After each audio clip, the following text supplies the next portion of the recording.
जो शख्स 6 शवाल 1441 हिजरी को ऐलान करदा एहतियाती तदाबीर और एहतियाती इकदामात की खिलाफ वर्जी करता है, उसे मंदरजा जेल में से किसी भी खिलाफ वर्जी के मुर्तकिब होने पर 1000 रियाल के माली जुर्माने की सजा दी जाएगी।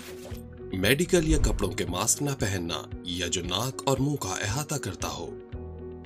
माशरती फासले पर आदम तामील। सरकारी या निजी शोबे में दाखिल होते वक्त दर्जे हरारत की पैमाइश करने से इनकार। जब दर्जे हरारत 38 डिग्री सेंटीग्रेड से तजावुज कर जाए तो इख्तियार करदा तरीक़ेकार की पासदारी करने में नाकामी। अगर खिलाफ वर्जी दोहराई गई तो जुर्माना दुगना हो जाएगा। सबकी हिफाजत के लिए शहरियों, रिहायशियों, आजरों और कारोबारी इदारों के मालकान सबसे गुजारिश है कि वो जिम्मेदारी कबूल करें, एहतियाती तदाबीर और एहतियाती तदाबीर पर अमल पैरा हों और मजाज हुक्काम के जारी करदा हिदायत पर अमल करें।